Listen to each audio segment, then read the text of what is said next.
హల్లెలూయా. వాక్యం వింటున్న ప్రియులందరికీ మన ప్రభు అయిన యేసుక్రీస్తు పేరిట శుభములు కలుగును గాక. ఆమేన్. ఈరోజు యేసు ప్రభు యొక్క పునరుత్థాన దినం. ఆయన సిలువలో శుక్రవారం రోజున మరణించి పాతి పెట్టబడి శనివారం అంతా కూడా అంటే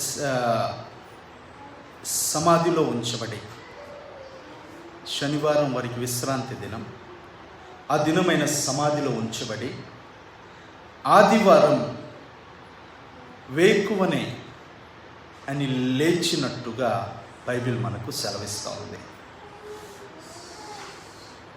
కనుక కొద్ది సమయం ఆయన చనిపోయింది మనకు తెలుసు, నమ్మాం. ఆయన పాతి పెట్టబడింది మనం నమ్మాం. ఆయన తిరిగి లేపబడింది మనం నమ్మాం. అంత మాత్రమే కాకుండా మనము ఏం చేయాలి, మన జీవితం ఎలాగుంటే రేపొద్దున దేవుని సన్నిధిలో ఎత్తబడుటకు, ఆయన యొక్క నిత్య రాజ్యంలో నివాసం చేయుటకు మనం యోగ్యులం అవుతాం అనే విషయాన్ని కొద్ది సమయం మనము ప్రభు సముఖములో ధ్యానం చేద్దాం. పరిశుద్ధాత్మ దేవుడు మనకు సహాయం చేయనుగాక. ఆమేన్. యోహాను సువార్త 20వ అధ్యాయం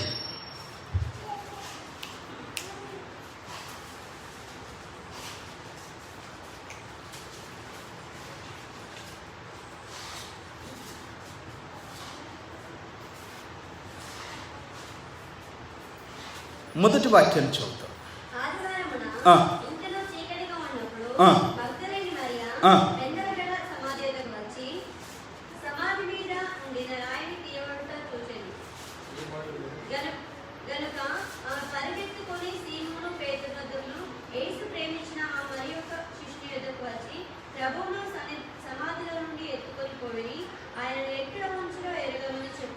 కాబట్టి పేతురును ఆ శిష్యులను బయలుదేరి సమాధి ఎద్దకు వచ్చాయి. వారిద్దరిలో కూడి పరిగెత్తుచుండగా ఆ శిష్యుడు పేతురు కంటే త్వరగా పరిగెత్తి ముందుగా సమాధి ఎద్దకు వచ్చి వంగి నారబట్టలు పడిందిగా చూచెను గాని అతను సమాధిలో ప్రవేశింపలేదు. అంతటి సీమోను పేతురు అతని వెంబడ వచ్చి సమాధిలో ప్రవేశించి నారబట్టలు పడి ఉంటేయు ఆయన తల రుమాలు నారబట్టలు ఎట్లా ఉండగా వేరుగా ఒక చోట చుట్టు పెట్టి ఉంటే చూచెను. అప్పుడు మొదట సమాధి ఎద్దకు వచ్చిన ఆ శిష్యుడు లోపలికి పోయి చూసి నమ్మెను. ఆయన మృతుల నుండి లేచిన అగత్యమును లేఖంలో వారింకలో గ్రహింపలేదు. అంతటా ఆ శిష్యులు తిరిగి తమ ఎద్దకు వెళ్ళిపోయి అయితే మరి ఆ సమాధి బయట నిలిచి ఏడ్చుచుండెను. ఆమె ఏడ్చుచు సమాధిలో వంగి చూడగా అక్కడ యేసు లేడు కదా. అంటే ఆయన చెప్పినట్టుగానే ఆయన తిరిగి లేచాడు. ఆయన చెప్పినట్టుగానే ఆయన తిరిగి లేచాడు. ఇప్పుడు యేసు మరణించాడు, పాతి పెట్టబడ్డాడు, తిరిగి లేచాడు. ఇది మనకు బాగా తెలుసు. ఇది తెలుసుకున్నంత మాత్రం చేత మనకేమీ జరగదు. శ్రద్ధగా వినండి. ఇది తెలుసుకున్నంత మాత్రం వల్ల, లేకపోతే ఈ విషయం మనం బాగా ఎరిగినందువల్ల మనకేం ఉపయోగం ఉండదు. అయితే ఇక్కడ మనం ఏదైనా చేయవలనని ప్రభు కోరుతున్నాడా, ఇక్కడ మనం ఏదైనా జరిగించాలని ప్రభు కోరుతున్నాడా అనే సంగతిని మొదట మనం అర్థం చేసుకోవాలి. హల్లెలూయా. ఆయన లేచాడు. అయితే ఇక్కడ ఆయన లేచిన దాన్ని మనం మొదట నమ్మడం మాత్రమే కాకుండా మనం కూడా కొన్ని సంగతులు చేయవలసిన అవసరత ఏదైనా ఉంది. మనం కూడా కొన్ని విషయాల్లో సిద్ధపడవలసిన అవసరత ఉంది. మనం కూడా కొన్ని సంగతుల్లో ఆయన ఎదుర్కొనుటకు కావలసిన సామర్థ్యాన్ని సంపాదించుకోవలసిన అవసరత ఉంది. అయితే ఆ విషయం మనకు తెలవాలి. ఏమిటి అసలు ఆయన లేచాడు, బాగానే ఉంది. ఆయన మరణించాడు, పాతిపెట్టబడ్డాడు, మూడో దినం సజీవునిగా తిరిగి లేచాడు, ఇది బాగానే ఉంది. కానీ మన జీవితంలో ఏం జరగాలి? ప్రపంచంలో ఏ దేవుడన్నా ఎవరు కూడా మరణాన్ని జయించి తిరిగి లేచిన వారు లేరు. మరణాన్ని జయించి తిరిగి లేచింది నజరేయుడైన యేసు మాత్రమే. ఇంకా చెప్తారు, ప్రపంచంలో ఖాళీ సమాధి ఏదైనా ఉందంటే అది ఎవరిది? నజరేయుడైన యేసయ్యది. ప్రపంచంలో మరొక సమాధి ఖాళీ లేదు. ఖాళీగా ఉన్న సమాధి యేసయ్య సమాధి. ఆయన తిరిగి లేచాడు. ఇది మనం పాట పాడుకొని మాట్లాడుకొని ఆయన లేచాడు అని చెప్పుకొని వెళ్ళిపోతే మనకు వచ్చే ప్రయోజనం కూడా ఏం పెద్దగా ఉండదు. అయితే ఒక సంగతిని దేవుడు అద్భుతంగా పరిశుద్ధ గ్రంథంలో రాసిపెట్టాడు. చూద్దాం ఒకసారి రోమస్ పత్రిక. ఇది మనకు మొదటగా బాగా అర్థం కావాలి. రోమపత్రిక 6వ అధ్యాయం 3వ వాక్యం నుంచి అవుతాం. క్రీస్తు యేసులోనికి బాప్తిస్మం పొందిన మనందరము ఆయన మరణములోనికి బాప్తిస్మం పొందుదుమని మీరు ఎరగరా? తండ్రి మహిమ వలన క్రీస్తు మృతుల్లోంచి ఎలాగూ లేపబడినో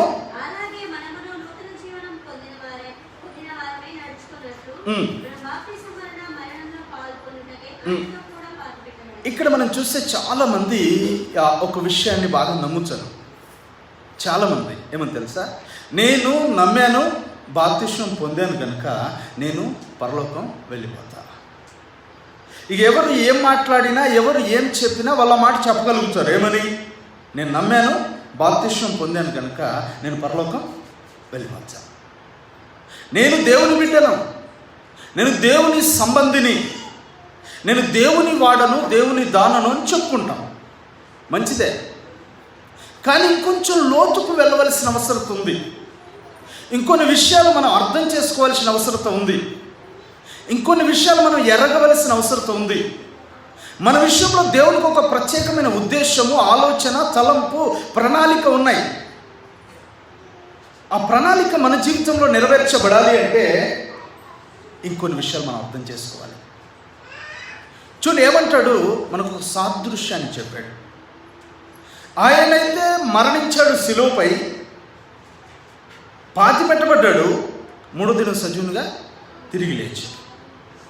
అయితే ఈ సంగతిని మనకు ఒక సాదృశ్యంగా మాట్లాడాడు. ఏమనంటే, క్రీస్తు యేసులోనికి బాప్తిస్మం పొందిన మనము ఆయనతో కూడా పాతి పెట్టబడ్డవారము. ఒక మంచి మాటను ఆలోచించండి. బాప్తిస్మము అనే మాట, బాప్తిస్మం పొందుట అనే మాట ఆయనతో మనము కూడా మరణించాము అనడానికి రుజువును చూపిస్తుంది. ఆయనతో కూడా పాతి పెట్టబడ్డాము అనడానికి రుజువును చూపిస్తూ ఉంది. అయితే అంత మాత్రము చేత అది ఆగిపోతుంది. అయితే ఇప్పుడు ఒక 2 వేరుబాటు స్థితులు కనబడుతున్నాయి. జాగ్రత్తగా వినండి. ఒకటి, బాప్తిస్మం తీసుకోకముందు ఒక విధానం, బాప్తిస్మం తీసుకున్న తరువాత మరొక విధానం. అంటే బాప్తిస్మం తీసుకోవడం అంటే అర్థం ఏంటి? ఆయన మరణములో పాలు పొందడం కదా, ఆయన మరణంతో ఏకీభవించడం కదా, ఆయన మరణంలో ఉన్నట్టు కదా. అయితే ఆయన మరణములో ఉన్నట్టుగా మనము కూడా ఆయనతో పాటు మరణం పొందక మునుపు ఒక విధానము, మరణం పొందిన తరువాత మరొక విధానము అనేది బైబిల్ సెలవిస్తూ ఉంది. ఇప్పుడు గమనించండి, మరణము పొందిన మునుపు స్వభావం ఏమిటి? మరణం పొందిన తిరిగి లేపబడిన తరువాత స్వభావం ఏంటి? హల్లెలూయా. ఒక్కసారి ఆలోచించేద్దాం. గమనించండి, క్రైస్తవులుగా, క్రీస్తుని అంగీకరించిన వారిగా, క్రీస్తు బిడ్డలుగా మనకు ఒక విధానము, ఒక పద్ధతి, ఒక మేర, ఒక పరిధి మన కోసం సిద్ధపరచబడి ఉంది. పరిశుద్ధత పరిశుద్ధత పరిశుద్ధత అని చాలామంది మనం మాట్లాడుతూ ఉంటాం. అది మాటకే పరిమితం అయిపోద్ది. కానీ పరిశుద్ధత అనేది మన జీవితంలో అది అవగాహనలోనికి రావాలి అంటే, మన జీవితంలో అది నిలబెట్టబడాలి అంటే, మన బ్రతుకులో నిలబెట్టబడాలి అంటే 2 వేరైన స్థితులు కనబడాలి మనకి. ఒకటి, మరణము పొందక మునుపు స్వభావం, రెండోది మరణం పొందిన తర్వాత స్వభావం. గమనిస్తే యేసయ్య మరణం పొందింది ఎక్కడ? సిలువలో. దేనికి మరణం కలిగింది? గమనించాలి, శరీరానికి మరణం కలిగింది. ఆయన శరీరాన్ని చిత్రహింసలు పెట్టారు, కానీ ఆత్మను మాత్రం కాదు. ఆయన చాలా ఈజీగా తండ్రి నా ఆత్మను నీ చేతికి అప్పగిస్తున్నానని చెప్పాడు కదా. ఇప్పుడు శరీరము బాగా నల్లగొట్టబడింది, శరీరము చంపివేయబడింది, శరీరానికి ఉన్న ప్రాణాధారమైన రక్తం అంతా కార్చబడింది, రక్తం ఆయనలో లేదు కదా. ఆయన మరణించాడు. ఇప్పుడు మనం కూడా ఈ లోకంలో సాదృశ్యముగా మనం కూడా ఒక మరణం పొందవలసిన వారం విన్నాం. అయితే అది బాప్తిస్మం పొందే మరణము, బాప్తిస్మము అనే సాదృశ్యమైన మరణం అయితే ఏదైతే ఉందో అది సంపూర్ణం కాదు. బాప్తిస్మం తరువాత ఇంకా చాలా జరగవలసి ఉంది మన జీవితంలో. అయితే దాన్ని పరిపూర్ణం చేసే దశ ఏదైతే ఉందో ఆ దశ పేరే పరిశుద్ధత. ఆ దశ పేరే పరిశుద్ధత. దేవునికి స్తోత్రం. చదువు. మరియు ఆయన మరణం యొక్క సాదృశ్యమందు ఆయనతో ఐక్యం గలవారమైన ఎడల, ఆయన తిరిగి లేచుట అనే సాదృశ్యమందు ఆయనతో ఐక్యము కలవారమై ఉందుము. చూడండి, గమనించండి. అంటే ఆయన మరణం యొక్క సాదృశ్యంలో మనం ఐక్యత కలిగి లేకపోతే, ఆయనతో కూడా మరణించకపోతే, ఆయనతో కూడా తిరిగి లేపబడే అవకాశం లేదు. ఆయనతో కూడా తిరిగి బలపరచబడే అవకాశం లేదు. ఆయనతో కూడా ఎత్తబడే అవకాశం కూడా లేదు. అవునా కదా? అయితే ఎత్తబడే అవకాశం ఎప్పుడు సంపాదించుకోగలుగుతాము అంటే బైబిల్ సెలవిస్తూ ఉంది, ఆయన మరణ సాదృశ్యంలో మనం ఉన్నప్పుడే. ఆమేన్. ఈ పునరుత్థాన దినమున మనకు ఒక వేరుబాటు తెలవాలి,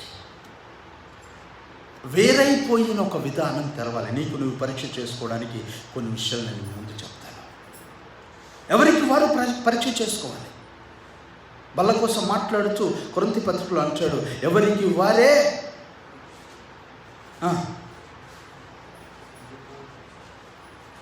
ఎవరికి వారే చెప్పాలి, తీర్పు తీర్చుకోవాలి. ఎవరికి వారే పరీక్ష చేసుకోవాలి. ఎవరికి వారే స్వపరీక్ష చేసుకోగలిగితే అప్పుడు మనం తీర్పులోనికి రాకుండా ఉంటామంటాడు. నీకు తేడా తెలవాలి. ఇప్పుడు నేను పునరుత్థాన దశలో ఉన్నానా, మరణ దశలో ఉన్నానా అనేదాన్ని ఒకసారి ఆలోచించి నువ్వు వెళ్ళే మార్గాన్ని బట్టి పరలోక రాజ్యం నీకోసం మాట్లాడుతూ ఉంటుంది, పరలోక రాజ్యం నీకోసం సిద్ధపరుస్తూ ఉంటుంది, పరలోక రాజ్యం నీకోసం రెడీ చేయబడి నీకోసం పంపబడుతూ ఉంటుంది. హల్లెలూయా, హల్లెలూయా. త్వరగా నేను చెప్తాను, చూద్దాం. గలతీ పత్రిక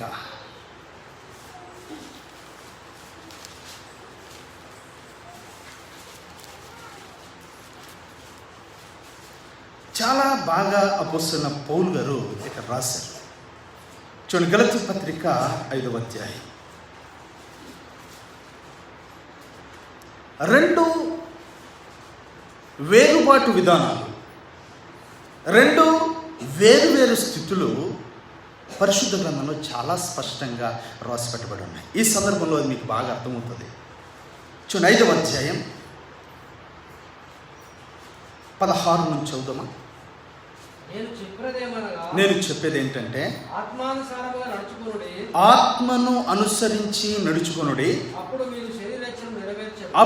మీరు శరీర క్రియలు చేయలేరు. శరీర ఇచ్ఛ అంటే శరీర ఇష్టాన్ని చేయలేరు కదా. ఇప్పుడు 2 విషయాలు చెప్పాడు. 2 వేరు విధానాలు కనబడుతున్నాయి. ఒకటి శరీరము, 2 ఆత్మ.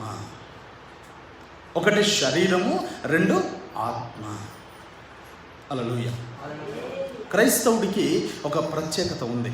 క్రీస్తుని అంగీకరించిన వాడికి, పాపాలు ఒప్పుకున్న వాడికి ఒక ప్రత్యేకత ఉంది. ఏమిటంటే తన లోపల మరుగైపోయి బలహీన పడిపోయి కొట్టుమిట్టాడుతున్న ఆత్మ ఏదైతే ఉందో, మనుష్య ఆత్మకు దేవుని ఆత్మ అనుసంధానం, అంటే ఆ దేవుని ఆత్మకు మనుష్యుని ఆత్మకి మధ్యలో సంబంధం ఏర్పడుతుంది కనుక ఇతని ఆత్మ తృప్తిపరచబడి ఇతనికి ఒక నెమ్మది కలుగుతుంది. లోకంలో ఉన్న వారికి అది లేదు. లోకంలో ఉన్న వారికి అది లేదు. క్రైస్తవుడికి మాత్రమే పాపాలు ఒప్పుకొని పశ్చాత్తాపడి యేసును అంగీకరించి తన జీవితాన్ని సిద్ధపరచుకున్న నీకు, నాకు, మనకు మాత్రమే ఉంది. క్రైస్తవుడికి మాత్రమే ఉంది. ఈ విషయం అన్యుడికి అర్థం కాదు. ఎందుకు అర్థం కాదు అంటే అతని లోపల ఏం పని చేయట్లేదు చెప్పాలి. దేవుడు పంపిన ఆత్మ ఏదైతే ఉందో, దేవుని దగ్గర నుంచి పంపబడిన ఆత్మ తన లోపల ఉన్న ఆత్మకు సంబంధం ఏర్పడలేదు. హల్లెలూయా. అయితే బైబిల్ సెలవిస్తూ ఉంది, నువ్వు ఆత్మానుసారంగా నడుచుకుంటావా, శరీరానుసారంగా నడుచుకుంటావా? ఇక్కడ నేను చెప్పదలసింది ఏంటంటే 2 విధానాలు ఉన్నాయి. ఒకటి నువ్వు శరీరానుసారంగా నడుచుకోవడం, ఆత్మానుసారంగా నడుచుకోవడం కదా. ఇప్పుడు శరీరానుసారంగా నడుచుకుంటే శరీర సంబంధమైన కార్యక్రమాలు ఇష్టపూర్వకంగా చేస్తూ వెళ్ళిపోతాం. శరీరానుసారంగా నడుచుకుంటే చర్చ్కి వచ్చి కూర్చుంటాం, నటిస్తాం కదా. బయటికి వెళ్ళినాక యథావిధిగా ఉంటుంది. అప్పుడు మనం చూస్తూ ఉండాలా కాదు. శరీరంలో ఉన్న ప్రతి వాడు కూడా చర్చిలో ఒకలాగా ఉంటాడు, బయటలో మరొకలాగా ఉంటాడు. చర్చిలో చాలా భక్తిగా నటిస్తాడు, భక్తిగా మాట్లాడతాడు, భక్తిగా కొనసాగుతాడు. బయటికి వెళ్తే మరొకలాగా ఉంటాడు. హల్లెలూయా. అప్పుడు వారి జీవితంలో ఆశీర్వాదం రాదు, వారి జీవితంలో నెమ్మది రాదు, సంతృప్తి రాదు, సమాధానం పొరపాటున కూడా కనబడదు. అయితే బైబిల్ సెలవిస్తూ ఉంది, నువ్వు ఆత్మానుసారంగా నడిచే పరిస్థితిలోనికి రాగలిగితే అది పునరుత్థాన దశ అంటది. ఇప్పుడు చంపివేయబడ్డది ఏంటి? యేసయ్య శరీరం కదా. సాదృశ్యం ఏమిటి? నీలో చావాల్సిందేంటి? నీ శరీరం. యేసయ్యలో చనిపోయిందేంటి? యేసయ్య శరీరం.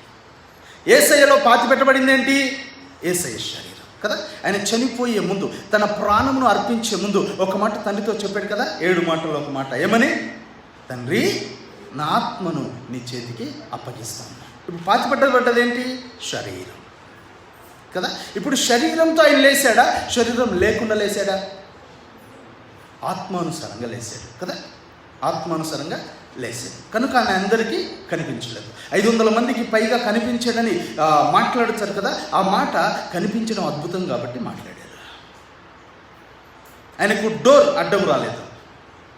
వారు మేడగదిలో కూర్చొని డోర్లు పెట్టుకొని ఉండి లోపల కూర్చొని ఉంటే ఆయన లోనికి వచ్చెను అని రాసింది. అంటే శరీరంలో కాదు. ఇప్పుడు మనం కూడా శరీరంలో చనిపోయిన వారమై ఆయనకు సాదృశ్యంగా ఆత్మలో బ్రతికిన వారమై ఉండాలి. అది ఎలాగో కొద్ది మాటలు మనం చదువుకున్నాం.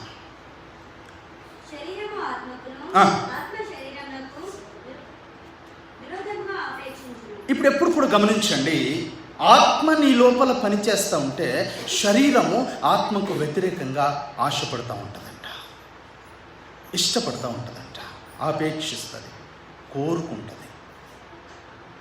నీ ఆత్మీయ స్థితికి వ్యతిరేకంగా శరీరం కోరుకుంటుంది కదా. ఆత్మీయ స్థితికి వ్యతిరేకంగా శరీరం కోరుకుంటుంది. ఆత్మ దేని కోరుకుంటుంది? శరీర స్థితికి వ్యతిరేకంగా కోరుకుంటుంది. విరోధంగా ఆపేక్షిస్తాయంట. చదువు. ఇవి ఎప్పుడు కూడా ఎలా ఉంటాయంట? వ్యతిరేకంగా ఉంటాయి. ఎట్లా ఉంటాయి? వ్యతిరేకంగా ఉంటాయి. మీరేం చేయాలని అనుకుంటారో వాటిని చేయడం కష్టం.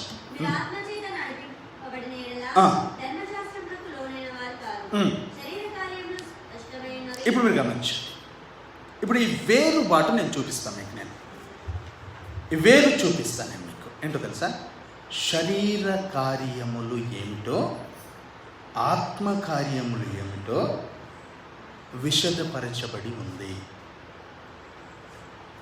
ఇప్పుడు నువ్వు శరీర కార్యాల్లో ఉన్నావో, అంటే శరీరాన్ని బతికిస్తూ కూడా మందిరంలో ఉంటున్నావో, శరీరాన్ని పోషిస్తూ కూడా మందిరంలో ఉంటున్నావో, లేదా శరీర క్రియల్ని చంపివేసి పునరుత్థానుడవై ఆత్మలో నిలబడి ప్రభుని ఆరాధన చేస్తున్నావో ఆలోచిస్తాం ఈరోజు. హల్లెలూయా. గమనించండి, శరీరానికి మీరు ఒక పట్టిక రాసుకోవచ్చు. శరీరము బతికుంటే ఇలాంటి క్రియలు ఉంటాయి, అలా రాసుకోండి. శరీరం బ్రతికుంటే ఇవే క్రియలు చేస్తుంది. ఇందులో ఏది ఉన్నా నా శరీరం బ్రతికున్నట్టే కదా. ఇందులో ఏది పని చేస్తున్నా దాన్ని నేను చంపాలి. శరీరాన్ని చంపడం అంటే ఈ యొక్క కనబడుతున్న దీన్ని చంపడం కాదు. దీన్ని బలపరుస్తున్న వాటిని చంపాలి. దీన్ని బలపరుస్తున్న వాటిని చంపాలి. వాటిని పాతి పెట్టాలి. వాటికి విరుద్ధమైన వాటిని, ఈ శరీర కార్యక్రమాలకు విరుద్ధమైనవి కొన్ని ఉన్నాయి, ఇవి ఎప్పుడు కలిసిపోవు. వీటికి విరుద్ధమైన వాటిని మనలో జీవింపచేయాలి. ఆ జీవింపచేసేవాడే ఆత్మదేవుడు. హల్లెలూయా. కనుక మనము పోరాటము చేయాలి యేసుతో కలిసి, దేవుని ఆత్మతో కలిసి ఈ శరీర కార్యక్రమాల విషయాల్లో పోరాటం చేయాలి. చదువు ఏమంటాడు? చాలా క్లియర్గా రాస్తున్నవి. జారత్వము, అపవిత్రత,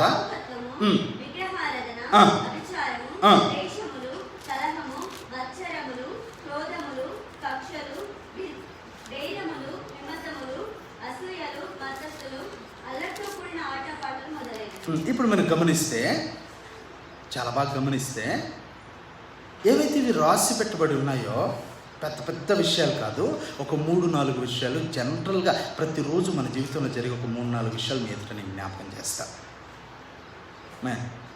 భేదములు అనండి, చెప్పాలి అందరు కూడా. భేదములు అంటే ఇప్పుడు సంఘంలో సీనియరు జూనియర్ ఎలా చూస్తాడు? కొత్తగా వచ్చిన వాళ్ళని, బయట వాళ్ళ సంగతి మనకొద్దు, సంఘంలోనే నాకు ఇంత తెలుసు, నాకు అంత తెలుసు, నాకు ఇది తెలుసు, నాకు అది తెలుసు అని మాట్లాడతాడు. దీని ఏమంటారు? భేదము. నువ్వింత, నేనింత. అప్పుడు ఈ వాక్యాన్ని మర్చిపోతాడు. ఏమని? మొదటి వారు అనేకులు కడపటి వారు అవుతారు, కడపటి వారు అనేకులు మొదటి వారు అవుతారు. ఎందుకు మర్చిపోతున్నాడో తెలుసా?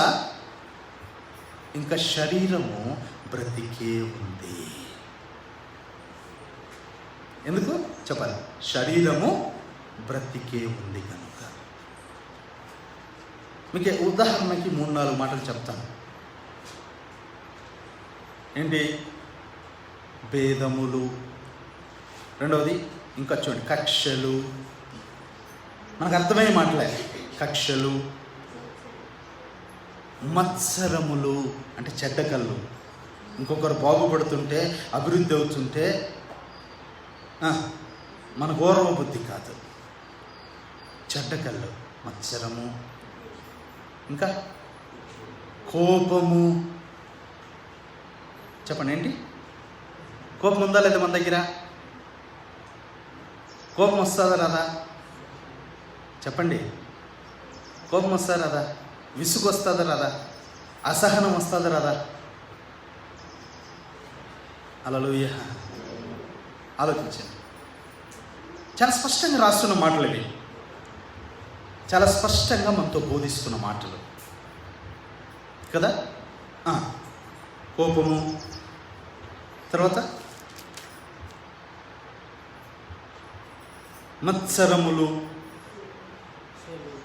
కక్షలు, భేదములు. చూడండి, కొంచెం ఆలోచించండి ఒకసారి. ఇవన్నిట్లో ఇవి ప్రతిరోజు మన జీవితంలో ఎప్పటికప్పుడు వెర్రితలు లేసే స్వభావాలు ఇవి. శరీరాన్ని చంపడము, శరీరాన్ని నాశనం చేయడము, శరీర బలమును తీసివేయడము, ఆత్మబలమును పెంచుకోవడం అంటే అర్థమేంటో తెలుసా? ఇవి పోవాలా. అప్పుడు నువ్వు క్రమక్రమంగా, నేను క్రమక్రమంగా, మనందరం క్రమక్రమంగా ఏమవుతాం? పరిశుద్ధులుగా మార్చబడుతూ ఉంటాం. ఆమేన్. మనకి లోకంలో సాక్ష్యం కలుగుతూ ఉంటుంది, మనకి లోకంలో ఆశీర్వాదం కలుగుతూ ఉంటుంది. అవునా? ఒకసారి పరీక్ష చేసుకోండి. ఇప్పుడు యేసయ్యను కొట్టారు కదా, కోపం వస్తుందా రాదా? చెప్పండి. కోపం రావడానికి 100 కాదు 1000 రెట్ల ఆధారాలు ఉన్నాయి లేవా? చెప్పాలి. 1000 రెట్ల ఆధారాలు ఉన్నాయా లేవా యేసయ్యకు? ఎందుకంటే ఆయన మీద పడుతున్న ఒక్క దెబ్బకు కూడా ఆధారం లేదు. ఉందా? దాన్ని ఎవరు గుర్తించారు తెలుసా? దొంగ గుర్తించాడు. మనం ఈ శిక్షను భరించుటకు, ఈ శిక్షను అనుభవించుటకు మనము తగిన వారమే. ఈ శిక్ష మనకు సరైందే. ఎందుకో తెలుసా? మనము దొంగతనం చేశాం, నాయకుల్ని వ్యతిరేకించాం, చట్టాన్ని వ్యతిరేకించాం, చట్ట ఉల్లంఘన చేశాం. కానీ నేను అలా చేయలేదే. ఎవరు గుర్తించారు తెలుసా విషయాన్ని? దొంగ గుర్తించాడు కదా. హల్లెలూయా. దొంగ విషయాన్ని గుర్తుపట్టాడు. మరి ఈరోజు ఇక్కడ కూర్చున్న మనం కూడా ఒక్కసారి ఆలోచించాలి మన పరిస్థితి. కోపం ఉందా? ఆలోచించాలి. మనం ఇతరులు గుర్తుపట్టేటట్టుగా మన శరీరం చావాలి. హల్లెలూయా. వీటికి వ్యతిరేకమైన విధానంలో ఆత్మ నడిపిస్తాడు. వీటికి వ్యతిరేకమైన పద్ధతిలో ఆత్మదేవుడు నడిపిస్తాడు. కనుక ఈ శరీర క్రియలు ఏవైతే ఉన్నావో ఇవి స్పష్టంగా ఉన్నాయి. ఇప్పుడు నువ్వు రాసుకోవాలా, ఒక పేపర్లో రాసుకొని, ఎవరు నీకు ఎక్కువగా బాధ పెట్టి చెప్పాల్సిన అవసరం ఏమీ లేదు. అవసరం ఉంది, కానీ దానికి నువ్వు తర్జన పడిపోవాల్సిన అవసరం లేదు. రాసుకోవాలి. ఏంటి? ఈ శరీర కార్యములు ఏవైతే ఉన్నాయో ఒక టేబుల్ లాగా రాసుకోవాలా. శరీర కార్యములు, ఆత్మ కార్యములు పక్కన రాసుకొని రోజు ఉదయము నువ్వు లేచి లేదా సాయంకాలం ఇంటికి వచ్చినాక రాసుకొని, ఈరోజు నాలో ఇది నెరవేరింది, యథార్థంగా ఇది నెరవేరలేదు. న్యాయబద్ధంగా ఒక్కసారి మనం రాసుకుంటే మనం సిగ్గైపోద్ది. ఎందుకంటే డేలో మనం మ్యాక్సిమం అవన్నీ నెరవేర్చిన వారిగా ఉంటామా? చెప్పాలి. ఉండగలమా? హల్లెలూయా. పెద్ద పాపాల కోసం పక్కన పెడదాం. ఎందుకంటే పెద్ద పాపాలు చేసిన వాడికి వాడి మనస్సాక్షి వాడిని చంపేస్తుంది కదా. చేస్తారు లేదా? దొంగతనం చేశారు. ఈ కోపం పాపం అనుకుని ఎవరైనా అనుకుంటారా? కోపము పాపం అని ఎవరైనా ఆలోచిస్తారా? ఎవరు కూడా ఆలోచించరు. బైబిల్లో రాస్తుంది, నీ హృదయములో నిండి ఉన్న దాన్ని బట్టి నీ నోరు పలుకుతుంది. అవునా కదా? ఇర్మియా అంటాడు, నీ హృదయము ఘోరమైన వ్యాధి కలిగింది. అందుకే శరీరము ఎప్పుడైతే బలహీన పడిపోద్దో, ఈ శరీరంలో బలహీనత అంటే శరీర కార్యాలకు బలహీనత వస్తుందో, అంటే శరీరం కాదు, మన బలం కాదు, మన లోపల ఉన్న చెడ్డ కార్యాలకు బలహీనత వస్తుందో, అప్పుడు ఆత్మలో నువ్వు బలపరచబడి ఈ లోకంలో నువ్వు గరుడుగా తీర్చబడతావు. ఆమె చూడండి సార్, మార్కు సువార్త 7వ అధ్యాయం.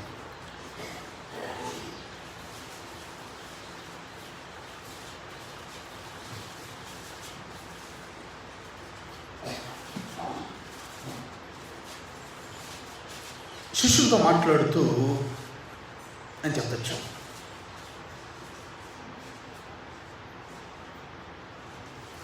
20వ వాక్యం 7వ అధ్యాయం.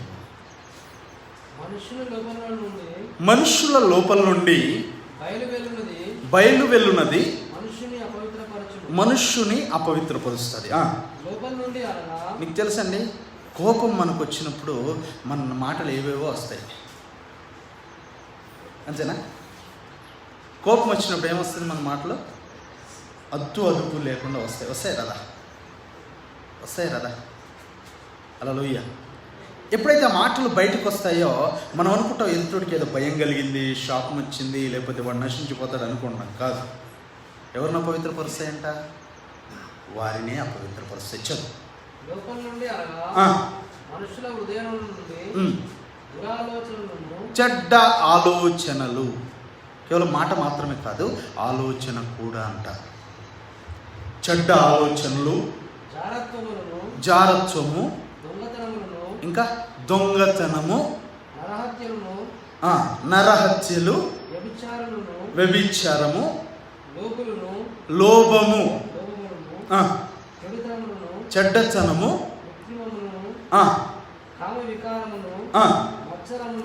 మత్సరము, ఇంకా దేవదూషణయు, గర్వము, తెలివి తక్కువతనము బయటికి వస్తాయి. ఈ చెడ్డవన్నీయు లోపల నుండియే బయటకు వస్తాయి. ఇవన్నీ ఏం చేస్తాయంటే మనిషిని అపవిత్రపరుస్తాయి.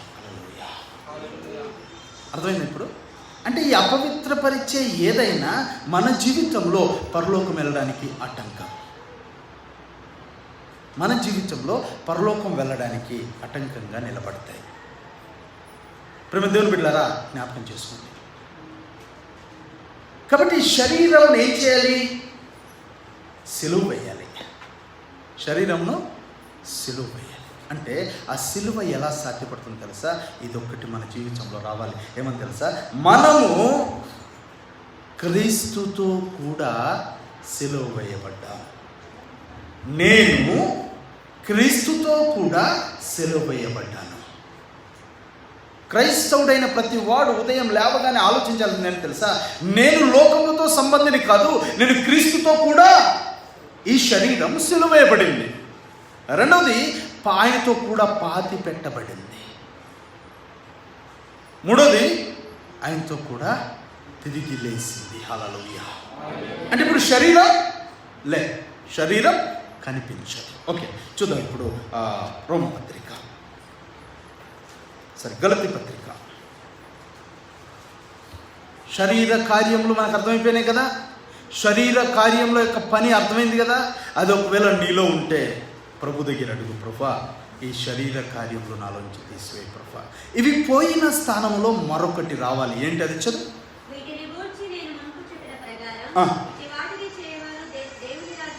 చాలా స్పష్టంగా బైబిల్ సెలవిస్తూ ఉంది. ఇట్టి వాటిని చేయువారు పరలోకం వెళ్ళరు. దేవుని రాజ్యాన్ని పొరపాటును కూడా సొంతము చేసుకొనలేరు. అర్థమవుతుందని మాట్లాడేది? దేవుని రాజ్యాన్ని స్వతంత్రించుకోలేరు. దీనికి భయపడాలి మనం. అంటే వీటన్నింటినీ పోగొట్టుకోవడానికి ప్రాక్టీస్ చేయాలి కదా. క్రైస్తవ జీవితంలో వీటన్నింటిని వెళ్ళగొట్టుకోవడానికి ప్రాక్టీస్ చేయాలి. అదే భక్తి సాధన. భక్తి సాధన అంటే ఏంటో తెలుసా? అదే చదువు. ఆత్మఫలము ఏమిటంటే, ఆత్మ యొక్క ఫ్రూట్, ఆత్మ అనే చెట్టుకు కాసే ఫలం, పండు ఏమిటంటే ప్రేమ. చూడండి, ప్రేమ అంటే ప్రేమ. హల్లెలూయా. ప్రేమ కోసం కొన్ని మాటలు చూడాలి మనం. హల్లెలూయా. ప్రేమ చాలా ప్రాముఖ్యమైనది. ప్రేమించడం మొదలు పెడితే ఎలాంటి స్థితి ఉంటుందో పరిశుద్ధ గ్రంథంలో రాసి ఉంది. యోహాను పత్రికలో ప్రేమ లేకపోతే అది ఆయన సంబంధి కాడు. సహోదరుని ప్రేమించని వాడు క్రైస్తవుడే కాదు, క్రీస్తు సంబంధి కాదు అంటాడు. ఇప్పుడు ప్రేమ కోసం మనకు తెలిసిన ఒక అధ్యాయం ఉంది, కొరింథీ మొదటి పత్రిక 13వ అధ్యాయం. ప్రేమ 2-3 మాటలు చెప్తాను మీకు నేను, రెఫరెన్స్లు మీరు చూడండి. ప్రేమ దీర్ఘకాలము సహిస్తుంది. ఆరంభంలో ఫలం ఏంటో తెలుసా? ప్రేమ దీర్ఘకాలము సహిస్తుంది. ఎంత అది రెఫరెన్స్? 13:4. ప్రేమ దయ చూపిస్తుంది. ప్రేమ దయ చూపిస్తుంది. ప్రేమ మత్సరపడదు. కొందరు దైవ సేవకులు ఉంటారు, కొందరు విశ్వాసులు ఉంటారు. అయ్యా మేము చేయలేకపోతున్నాం, అయ్యా నువ్వు చేస్తున్నావు, చెయ్యి, మేము మీకోసం ప్రార్థన చేస్తాం, ఏదైనా అవసరత ఉంటే చెప్పండి, మేము మీకోసం సహాయం చేస్తాం, మా చేతనైన సహాయం చేస్తాం, మీరు వెళ్తున్నారు వెళ్ళండి. హల్లెలూయా. అవునా కదా? మీరు వెళ్తున్నారు వెళ్ళండి, వెళ్ళడానికి మా చేతనైన సహాయం మేము చేస్తాం, వెళ్ళండి. మేము వెళ్ళలేకపోవచ్చు, కానీ నువ్వు వెళ్ళకూడదు, మేమే వెళ్ళాలి అనే స్వభావం ఉండదు. ప్రేమ ఏం చేస్తుంది? మత్సరపడదు. మనస్సులో చెడ్డ కళ్ళను పెట్టుకోదు, చెడ్డ ఆలోచనలు, చెడ్డ చూపు కలిగి ఉండదు. ప్రేమ డంబముగా ప్రవర్తించదు. ఇవి చాలా ప్రమాదకారులు. ఇవి మీకు అర్థమైందండి? ప్రేమ కలిగిన వాళ్ళకి ఇవి ఉండవు. హల్లెలూయా. ఇంకా ప్రాముఖ్యంగా ఈ అంచె దినాల్లో మనం నేర్చుకోవాల్సింది ఏంటో తెలుసా? మన ప్రేమ నశించిపోతున్న ఆత్మల మీద ఎక్కువ అవ్వాలి.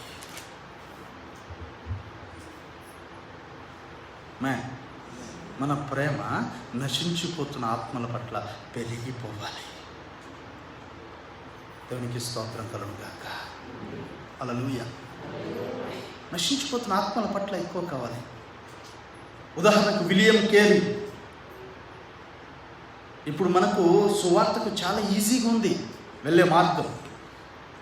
ఒక ధైర్యం కలిగి వెళ్ళి చెప్పగలిగితే, ధైర్యం కలిగి మోకాలేసి కన్నీరు గార్చి ప్రభు దగ్గర ప్రభు దగ్గర అనుమతి పొంది వెళ్ళి సేవ చేయగలిగితే కొన్ని ఆత్మలు సంపాదించగలుగుతాం. ఆ టైంలో మొత్తం తను ఎంచుకున్న ప్రదేశం కూడా, తను వెళ్ళిన ప్రదేశం కూడా చాలా భయంకరమైంది. హల్లెలూయా. అప్పుడు సతీ సహగమనం నడుస్తూ ఉంది. ఒక 60 ఏళ్ళ వృద్ధుడికి ఒక 20 ఏళ్ళు 16 ఏళ్ళ అమ్మాయిని పెళ్లి చేసి 70 ఏళ్ళు 80 ఏళ్ళు అవగానే అతను చనిపోతాడు. చనిపోతే ఆ అమ్మాయిని ఆమెతో కూడా అతనితో కూడా తీసుకెళ్ళి కాల్ చేసేయాలి. అట్లాంటి సిద్ధాంతాలు బహుబలంగా నడుస్తున్న పరిస్థితిలో యేసయ్య కోసం మాట్లాడితే అసలు పట్టించుకోలేని పరిస్థితి. ఒక అంటరాని వాడిగా భయంకరంగా చూసే పరిస్థితిలో మన భారతదేశాన్ని ప్రేమించాడు కనుక మన భారతదేశంలో బైబిల్ ఉంది. అలాంటి మిషనరీలు మనల్ని ఎంతో ప్రేమించారు కనుక, మిషనరీలు మనలందరిని ఎంతగానో ప్రేమించి వారి ప్రాణము కూడా ఇక్కడే అర్పించారు కనుక, వారి ప్రాణాన్ని కూడా ఇక్కడే పెట్టారు కనుక, వారి రక్తం ఇక్కడే దారపోసారు మన కోసం. ఆ ప్రేమ చూపించారు కనుక ఈ తరంలో మనకి ఫలం ఉంది. ఆమేన్. హల్లెలూయా. ప్రేమ ఏం చేస్తుంది? ఇంకా చివరి మాటలో అంటాడు, చాలా మంచి మాట, చాలా బాగా ఎక్కువ సార్లు జ్ఞాపకం వచ్చే మాట ఏంటి తెలుసా? ప్రేమ మాత్రమే నిలబడుద్దంట. ఏమంటాడు? విశ్వాసము, నిరీక్షణ, ప్రేమ, వీటిలో శ్రేష్టమైంది ప్రేమయే. ఆమేన్. అందుకని ఆ మొదటి మాట ఏంటో తెలుసా? ప్రేమ. హల్లెలూయా.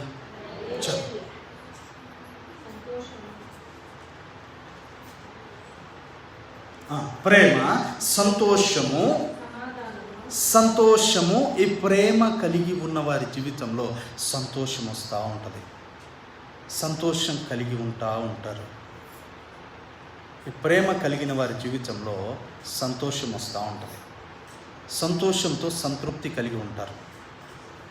ప్రేమ, సంతోషము, సమాధానము, దీర్ఘశాంతము. సమాధానం ఉంటుంది. ఏముంటుంది? సమాధానం ఉంటుంది.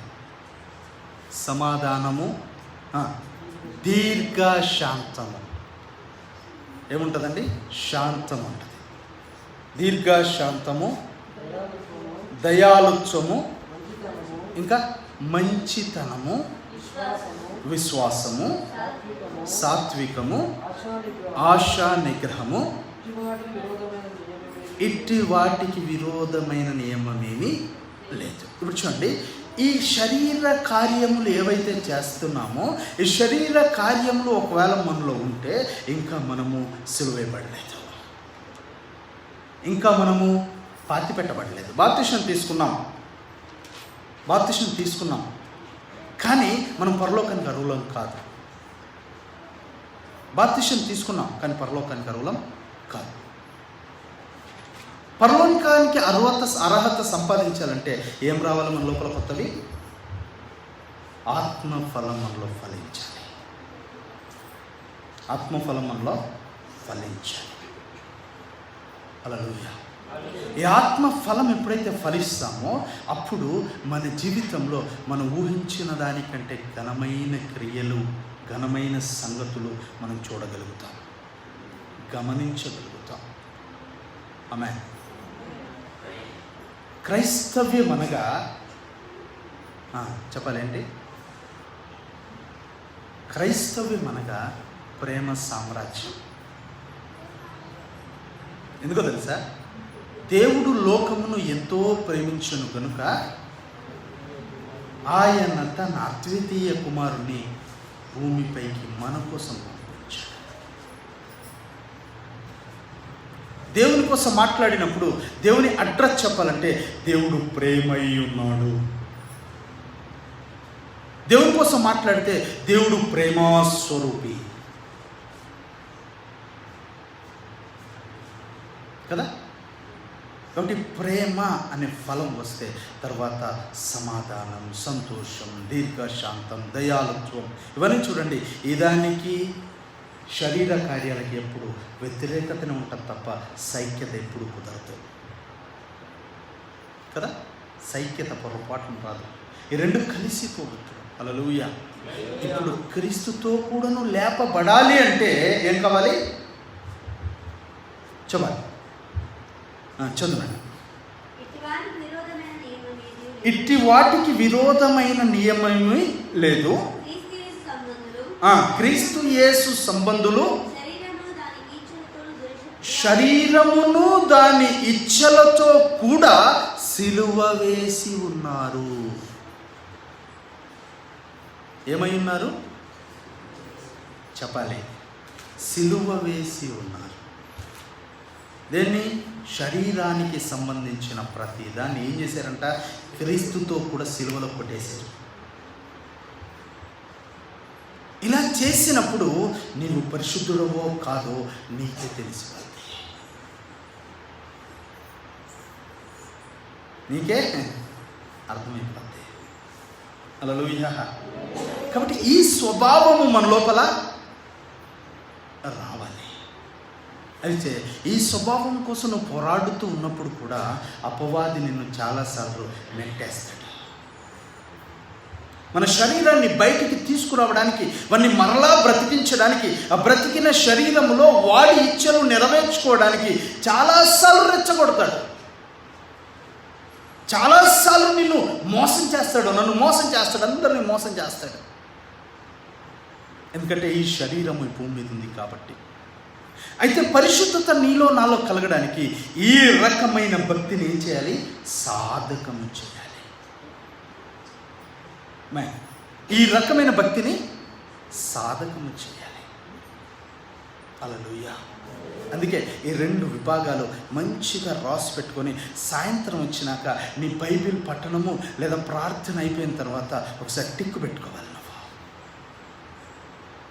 ఇది లోపం ఉంది, ఇది రేపు పొద్దున్న నేను జయించినట్లుగా నాకు సహాయం చేయమని ఉదయకాలం ప్రార్థన చేయాలి. నువ్వు జయించడం మొదలు పెడతావు. హల్లెలూయా.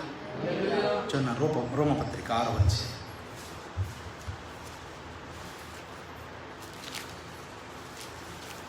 కంటిన్యూ. ఏమనగా మనమికను పాపమునకు దాసులం కాకుండాను పాప శరీరం నిరర్ధకమగునట్లు మన ప్రాచీన స్వభావము ఆయనకు కూడా సిలువ వేయబడనని ఈ పాప శరీరము నిరర్ధకమగునట్లు మన మనస్సులో ఎల్లకాలము ధ్యానించాల్సింది ఏంటో తెలుసా? నా శరీరము ఆయనతో పాటు కలువరి సిలువలో సిలువేయబడింది.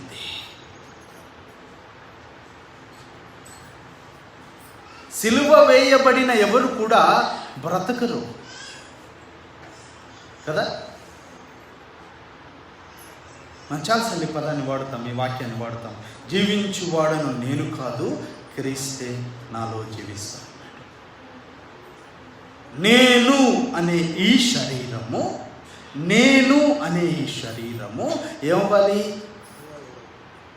సిలువ వేయబడాలి. సిలువ వేయబడితే శరీర కార్యాలు చంపబడతాయి. అంటే మన మైండ్లో ప్రతిరోజు ఉండాల్సింది ఏంటి? ఉదయకాలం మొదలుకొని సాయంకాలం వరకు మనలో ఉండాల్సింది, పెంచి పోషించబడాల్సింది ఏంటో తెలుసా? నేను అనే ఈ శరీరం అనే నేను క్రీస్తుతో కూడా సిలువ వేయబడ్డాను. ఏ విషయంలో? శరీర కార్యంలో విషయాల్లో. ఇది మీకు మీరుగా అనుకుంటూ ఉండండి, మీకు మీరుగా దాన్ని నోట్ చేసుకోండి, మీకు మీరుగా తలలో ఎక్కునట్లుగా చేసుకోండి. అప్పుడు మీకు పాపంపై విజయం కలుగుతుంది. మనందరికీ పాపంపై విజయం కలుగుతుంది. ఆమేన్. హల్లెలూయా. మీకు తెలుసండి, ఓ డాక్టర్ గారు చెప్పారు, నీకు ప్రాబ్లం రాకుండా ఉండడానికి చికెను వంకాయ తినకు అన్నాడు. తింటివా చచ్చిపోతాం అంటాడు. నీ ప్రాణం మీదకి సమస్య వస్తుంది అంటాడు. అది మనం బాగా వంట పట్టించుకుంటాం. ఎవరైనా వంకాయ కూర, ఆలుగడ్డ అట్లాంటి తీసుకొచ్చి పెట్టారనుకో, బాబు వద్దండి అంటాం. ఎందుకు? ఇష్టమే మనకు. వంకాయ అన్నా అవన్నా ఇష్టమే కదా, చికెన్ అన్నా ఇష్టమే కదా. కానీ ఆ ఇష్టాన్ని ఏం చేస్తాం?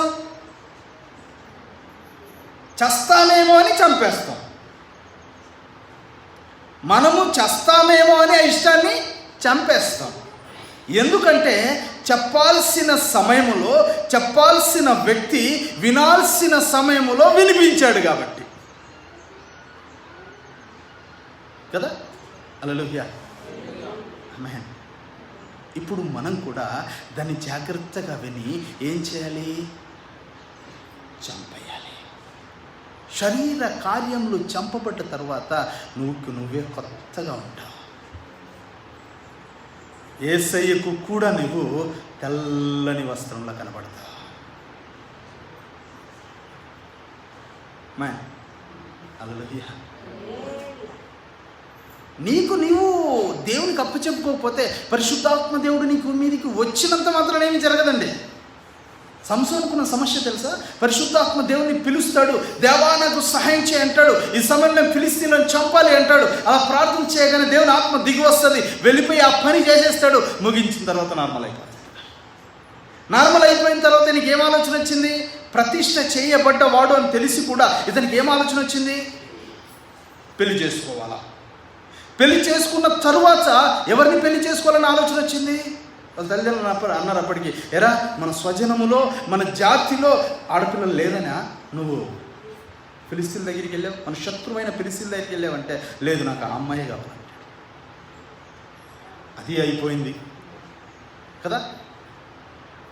తేనె పట్టులో వచ్చిన దేన్ని కూడా నువ్వు తినకూడదని చెప్పాడు ప్రతిష్ఠలో కదా. వ్రతములో రాసింది అలాగా. ఇతను ఏం చేశాడు? దారిలో వెళ్తూ ఉంటే సింహం ఒకటి చంపడింది కదా, ఆయన చంపాడు. ఆ సింహములో ఏం తేనె పట్టు ఒకటి పట్టిందంట.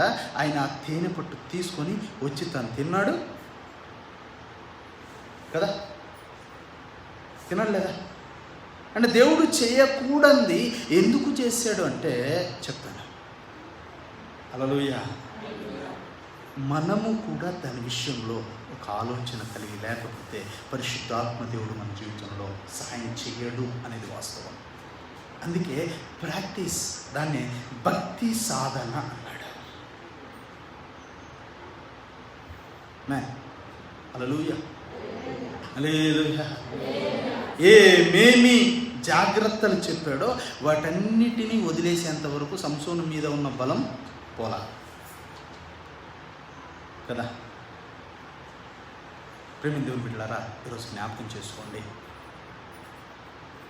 నేను దీని విషయంలో సిలువ వేయబడ్డవాడను, ఇది తింటే నేను చేస్తాను అని వంకాయ, చికెను అనారోగ్యం వచ్చినప్పుడు ఇవేవి తినకూడదని మనం చెప్తే మానేస్తామో, అలాగే మన జీవితంలో ఈ శరీర కార్యాల విషయంలో అలాంటి అప్రమత్తత కావాలి మనకి. వాటి స్థలములో ఆత్మస్ఫలము రావాలి. అప్పుడు నీవు యేసయ్యతో కూడా తిరిగి లేచిన పునరుత్థాన అనుభవాన్ని సంపాదించుకుంటావు. పునరుత్థాన అనుభవాన్ని సంపాదించుకుంటావు. ఓకే, చెప్పు. చనిపోయిన వాడు పాపమును కూడా తీర్పు పొంది ఉన్నాడు. మనము క్రీస్తుతో కూడా చనిపోయిన యెడల మృతులలో నుండి లేచిన క్రీస్తు ఇకను చనిపోడనియు, మరణమునకు ఇకను ఆయన మీద ప్రభుత్వం లేదనియు తిరిగి ఆయనతో కూడా జీవించుదుమని నమ్ముచున్నాము. ఏదైనా ఆయన చనిపోవడం చూడగా పాపం విషయమై ఒక్కమారే చనిపోయిన గాని ఆయన జీవించుట చూడగా దేవుని విషయమై జీవించుచున్నాడు. అటువలే వీరుడు పాప విషయమై మృతులుగాను దేవుని విషయమై క్రీస్తు యేసునందు సజీవులుగా మిమ్మల్ని మీరే ఎంచుకోండి. ఇప్పుడు అవ్వ ఆదాం ఉన్నారు కదా, యేసయ్య చెప్పాడు, నువ్వన్నీ తిను కానీ ఏం తినొద్దు, ఆ ఫలం ఒకటి తినమును ఏమవుతావు, చచ్చిపోతావు అన్నాడు కదా. ఈమెం చేసింది, దాన్నే ఆశపడ్డది, అక్కడికే వెళ్ళి చూసింది, దాని స్థాయిని కూడా చదివిందండి. కనులకు రమ్యమైనది, వివేకమునిచ్చున్నది కదా అని ఆమె చదివింది, దాన్ని స్టడీ చేసింది. తరువాత తిన్నది కదా, మరణాన్ని కొని తెచ్చుకుంది.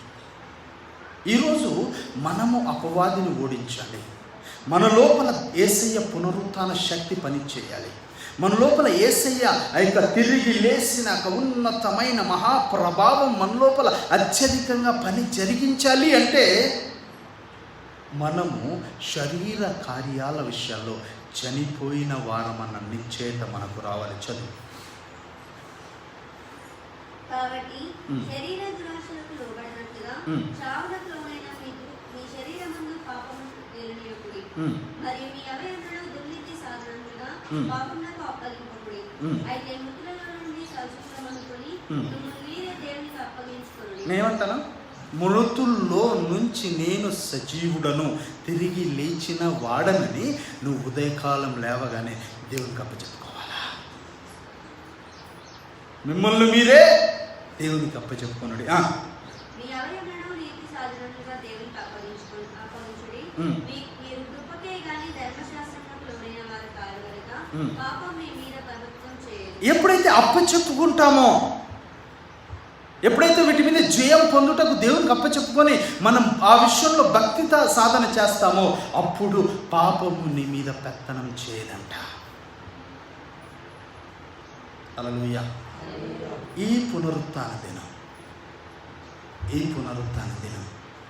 యేసయ్య తిరిగి లేచిన ఇక ఈస్టర్ సండే. ఆమేన్. హల్లెలూయా. మన జీవితంలో ఒక నూతనమైనదిగా చేయబడాలి. శరీర క్రియలు చంపివేయబడాలి, శరీర కార్యములు లయపరచబడాలి.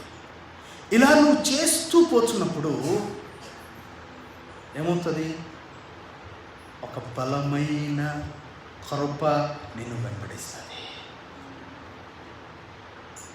చాలామంది అనుకుంటారు మాయగా ఏదైనా జరగాలి అనుకుంటారు, ఆత్మదేవుడు దిగొస్తే నేనేదో చేస్తాను అనుకుంటారు. ఆత్మదేవుడు దిగి రావడానికి మార్గం నువ్వు తెరవాలి. పాపం మనలో ఉన్నంతకాలం, ఈ దురాశ వ్యర్థత మనలో ఉన్నంతకాలం, ఒకవేళ నువ్వు ఆరాధన చేస్తున్నప్పుడు అప్పటి మనం పశ్చాత్తపడితే, అప్పటికి ఆ క్షణాల్లో పశ్చాత్తపడితే అన్ని ఆరాధన సంతోషించి ఒకవేళ దిగి వస్తాడేమో, కానీ తర్వాత మరలా దుఃఖపడి వెళ్ళిపోతాడు, ఆరిపోతాడని కూడా రాస్తుంది. నీ ఆత్మను ఆర్పుకుడు అని రాస్తుంది. కాబట్టి జ్ఞాపకం చేసుకుని ప్రేమ దేవుని బిడ్డలారా, ఈరోజు దేవుని సన్నిధిలో ఉన్న మనం ప్రభు కోసం నిలబెట్టబడ్డానికి, ఒక తీర్మానం చేయడానికి ముఖ్యంగా నువ్వు చేయాల్సిన పని ఏంటో తెలుసా? హల్లెలూయా. నీవు క్రీస్తుతో కూడా సిలువ వేయబడ్డావన్న సంగతిని గుర్తు చేసుకోవాలి. క్రీస్తుతో కూడా సిలువ వేయబడ్డావు, క్రీస్తుతో కూడా నువ్వు మరణించావు సిలువలో. అప్పుడు క్రీస్తుతో కూడా నువ్వు తిరిగి లేపబడతావు. హల్లెలూయా, హల్లెలూయా. తిరిగి లేపబడ్డ అనుభవం నీలో కలిగితే నువ్వు యూదా గోత్రపు సింహపు కుమారుడు అవుతావు. ఆమేన్, హల్లెలూయా. యూదా గోత్రపు సింహపు కుమారుడు అవుతావు. నిన్ను చూసిన అపవాది కిలోమీటర్లు పారిపోతాడు. నిన్ను చూసిన అపవాది లయపరిచబడతాడు. నిన్ను చూసిన అపవాది సిగ్గుపడతాడు. పూర్ణ సమర్పణ అంటే ఈ విధానంలోకి రావడమే. ఈ విధానంలోనికి రావడమే. పూర్ణ పరిశుద్ధత అంటే ఈ విధానంలోకి రావడమే. అప్పుడు నీకు దర్శనాలు కలుగుతాయి. బైబిల్లో రాసిన చూసారా? యోవేలు ప్రవక్త విషయంలో అపోస్తల కార్య గ్రంథము 2వ అధ్యాయం, మొదటి అధ్యాయం చూడండి.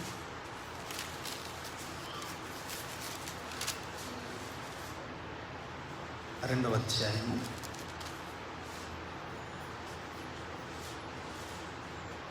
15వ వాక్యం, 16వ వాక్యం. అపోస్తల కార్య గ్రంథము 16వ అధ్యాయం. యోవేలు ప్రవక్త ద్వారా అంత్య దినములందు నేను మనుష్యులందరి మీద నా ఆత్మను కుమ్మరిస్తాను. నీ కుమారులను మీ కుమార్తెలను ప్రవచిస్తారు. మీ యవ్వనులకు దర్శనములు కలుగుతాయి. మీ వృద్ధులు కలలు కంటారు.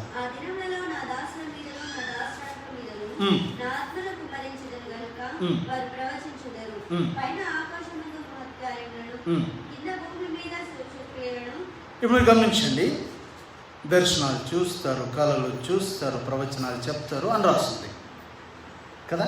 ఎప్పుడంట? ఎప్పుడు చెప్పండి? ఆత్మ వారి మీదికి దిగి వచ్చినప్పుడు అని రాస్తుంది. అంతేనా?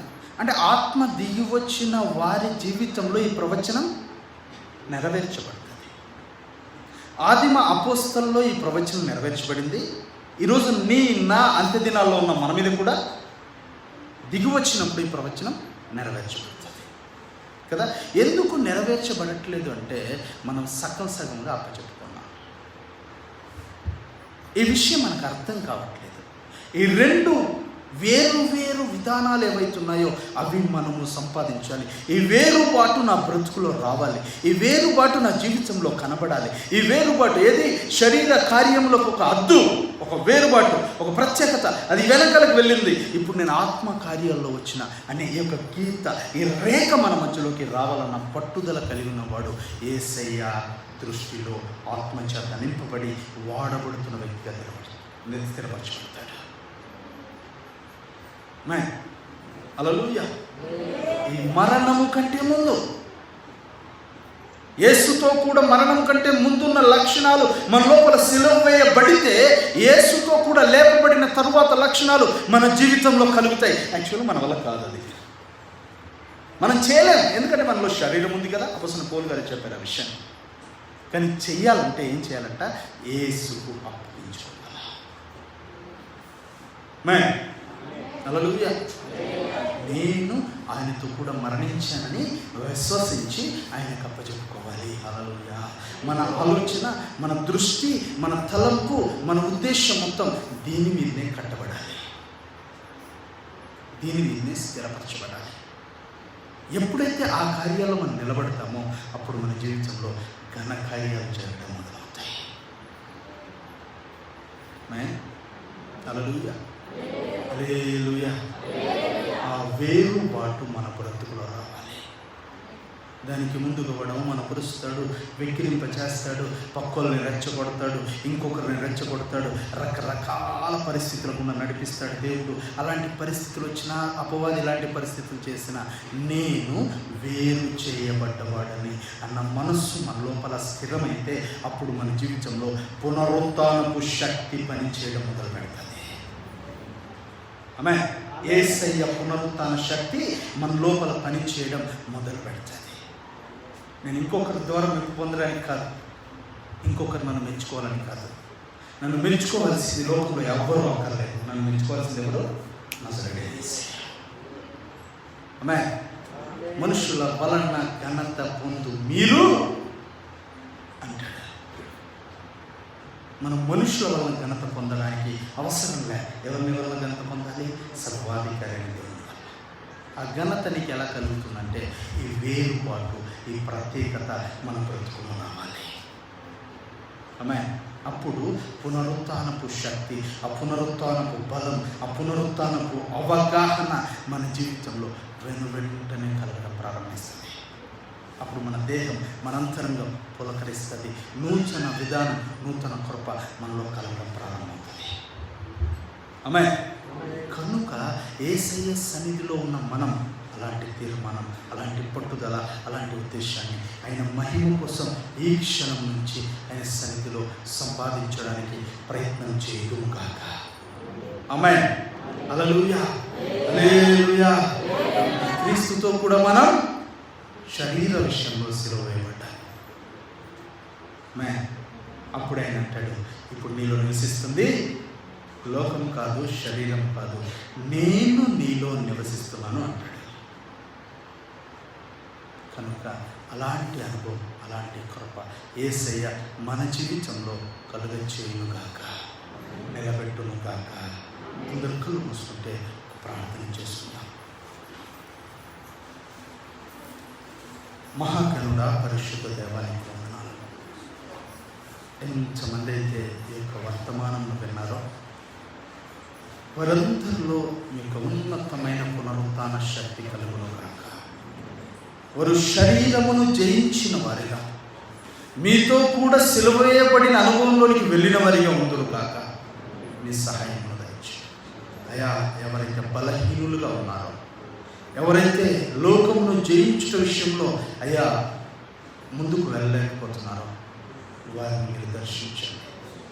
ఈ క్షణమే యేసు నామంలో వారి జీవితంలో నూతన కృప కలుగును గాక, నూతన సామర్థ్యత కలుగును గాక, నూతన సన్నిధి కలుగును గాక. దేవ సహాయం చేయండి. నీ కృపలో మేలు ఆశీర్వదించి ఫలభరితంగా మార్చి దేవానికి వందనాలు అయ్యా. తండ్రి, ఆత్మ ఫలము సంపాదించుకొని అయ్యా శరీర క్రియలను విడిచిపెట్టి మీ సంబంధులుగా, నీ బిడ్డలుగా చేర్చబడ్డం, స్థిరపరచబడ్డం సహాయం దయచేయండి. ఎంతమంది ఏకీభవించే వారందరినీ దీవించి దీవెన చేతనికి నడిపించి మహిమపరము యేసు నామమున అడిగి పొందుకున్నాం తండ్రి. ఆమేన్. హల్లెలూయా.